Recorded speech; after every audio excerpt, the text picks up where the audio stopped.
postponed until tomorrow night when, weather permitting, it'll be shown after the 9 o'clock news. So tonight in its place at 9:30 we've a modern movie classic, Tim Burton's atmospheric Batman the movie from 1989, starring Michael Keaton in the title role alongside Jack Nicholson and Kim Basinger. But first on RTE 1, it's time to join Una O'Hagan for the 9 o'clock news. High-ranking Garda to investigate Grangegorman and Roscommon double murders. Pressure grows for inquiry into sale of state land at Blessington in County Wicklow. And unionists are sceptical of terms for Northern Arms Commission.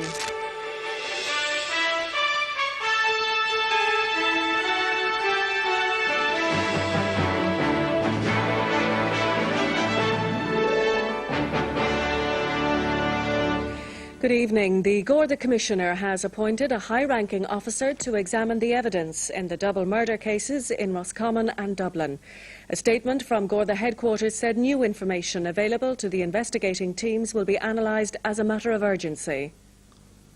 A statement from Garda headquarters in Dublin this evening said the Commissioner had appointed Assistant Commissioner Jim McHugh to examine with the Chief Superintendents in charge of the Roscommon Division and Dublin North Central Division the evidence so far available in their investigations of the double murders in their respective divisions.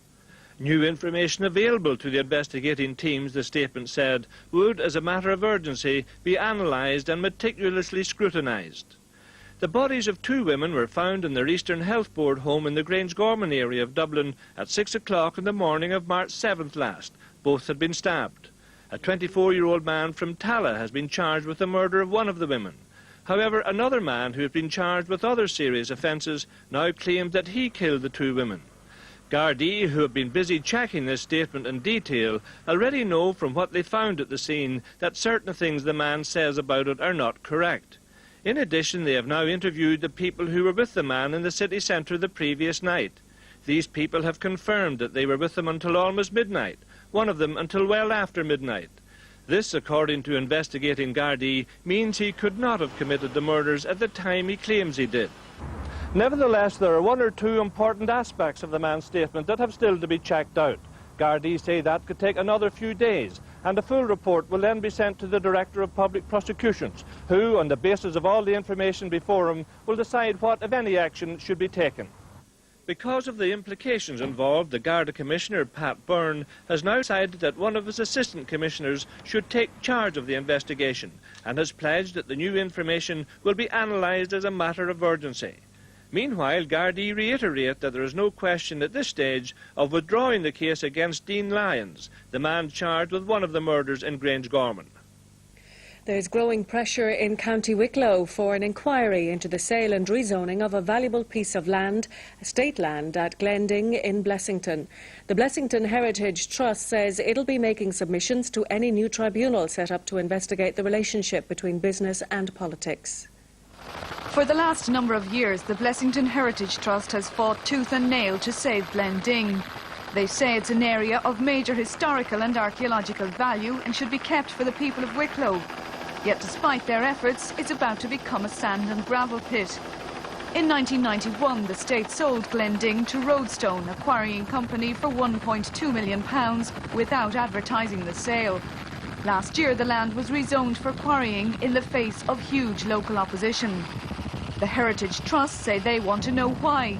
Frank Corcoran says his main concern is not politics, but the apparent disregard for important sites in the area. 3 listed archaeological sites on land currently operated by Roadstone have already been quarried away. An even more important archaeological site on Glending was removed from the list of archaeological sites by the relevant department, the Office of Public Works, prior to the sale of Glending to Roadstone. Subsequently, when Wicklow County Council proposed to rezone Glending to quarrying, over 1,400 informed objections to that rezoning were undermined by the letter of confirmation from the OPW that the site had been in fact delisted. There's no doubt that Roadstone was anxious to get its hands on this land. It has quarried in the area for 20 years. Correspondence between the company and Wicklow County Council obtained by the Heritage Trust show the company considered the site a resource of national significance, a sand and gravel resource where the facility to extract material is necessary in the interests of employment, the construction industry and the economy. And in a High Court affidavit relating to a recent planning case, an official of Wicklow County Council says he was told by Roadstone that the lands were bought to prevent competitors buying the said lands and as an investment for the future. The land was sold while Charles Haughey was Taoiseach. At the same time, his financier, Des Traynor, was the chairman of Cement Roadstone Holdings, Roadstone's parent company. Wicklow Fianna Fáil TD Dick Roche says this in itself proves nothing, but he says he does want an inquiry. There was no public contract, no public tender for this, and I believe if land, valuable property belonging to the state is being sold, there should at least be some sort of contest for that. And that didn't happen in this case, even though there was some indication that there were other people interested in the land. He believes the Public Accounts Committee is the best place to investigate the sale of the land. As for the rezoning, he says the officials of Wicklow County Council and the councillors who voted for it must explain that one. Roadstone said tonight the negotiations carried out by the company in purchasing land at Blessington were conducted in a totally professional and ethical manner.